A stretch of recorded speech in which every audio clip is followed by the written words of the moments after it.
Hello YouTube. You ever been driving on this road and you pick up a screw in your tire and you have no spare? Well, if you just stay tuned, I'll show you how to fix that and what you should keep in your car if you have no spare.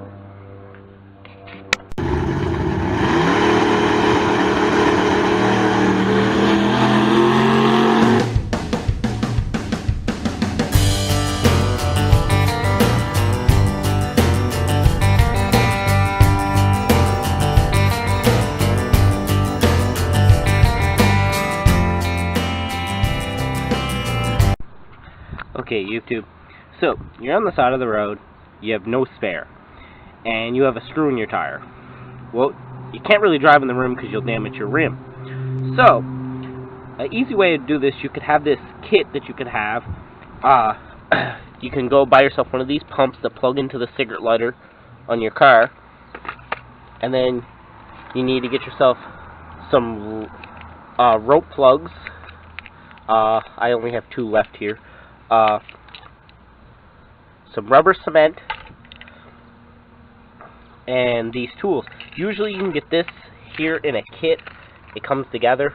And always make sure you get the T tools. These tools like they have the T shape. They grip in your hand better. There's some that look like screwdrivers. They're really hard to use. Make sure these ones work way better. And then you're also going to pick yourself up a set of side cutters. It makes things a lot easier. Okay, well, let's get this screw pulled out and let's get this done. Okay, YouTube, the first thing you're going to want to use is your cutters like this. And you're going to want to use it to pull the screw or the nail or whatever's in your tire out. Then you're going to want to take your tool that looks like this, and you're going to want to stick it in the hole. And you want to turn it around a little bit and kind of shove it in and out a few times. Twist it around. Right, now you can just leave that in there while you do the next step. The next step is you're going to want to take your rope plugs. And these things are super hard sometimes to get out of the package. And they could have some stuff stuck to them if they're laying in your trunk. You can always buy yourself like a little travel bag or something to keep this stuff in. I just had it rolling in my trunk, so some stuff stuck to it. I don't recommend doing that. So anyways, then you're going to feed this thing through like it's like a needle kind of. If you're seeing, feed it through like that. Then you're going to take your rubber cement. Whoa. And just put some rubber cement over the thing. Don't worry about putting too much, the better. The more the better. So then, the next thing you're going to want to do is you're going to want to pull this out and put this in.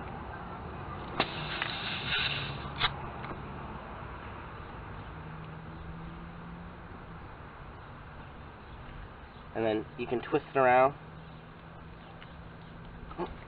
and pull it out. And that's all it is to it. Some people recommend cutting this off and making it flush. Other people recommend leaving it and just letting it push to the tire. I'm just going to kind of cut this one off a little bit because it's kind of long. I kind of like to cut it a little bit shorter. And I'm just going to kind of push it in. But that's how to plug your tire on the side of the road. And then the next thing all you got to do is use the pump to add some air. Which we're going to do right now. Whoa. Hit the camera a little bit. So these pumps usually come with a long cord to be able to reach to your cigarette lighter. So that's alright. So you plug that to your cigarette lighter and then hook this to your, let's move you over here a little bit. So you put this to your valve stem.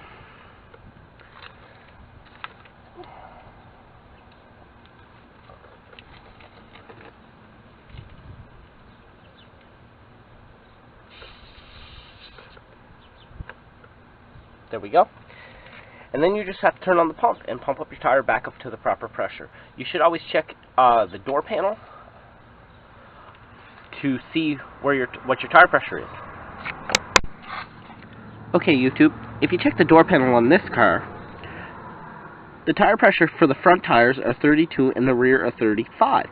And since we're doing the passenger front tire, we're going to set it to 32.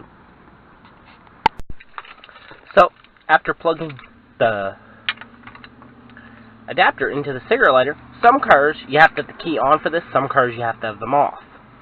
For example, on this one, if we go out here, the keys are in my hand.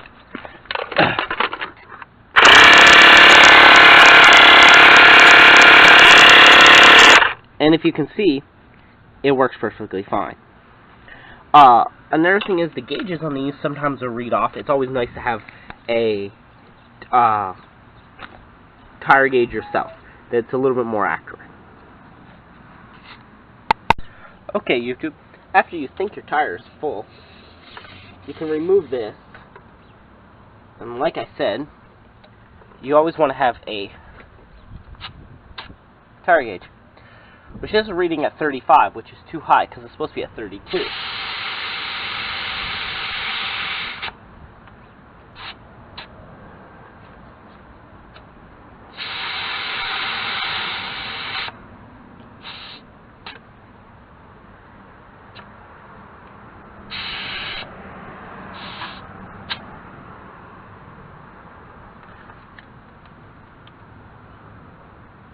Okay. I don't think it's going to focus, but it's at 32. So then you put your valve cap back on, pick up your supplies and your tools, put it back in a little carry bag that you can buy for all this stuff, and then you're good to go. If you liked this video and it was any, well, helpful, please hit that like button, and I really appreciate it. And if you want to see more helpful tips like this one here, you can always hit that subscribe button. Thanks for watching, and hope to see you next time.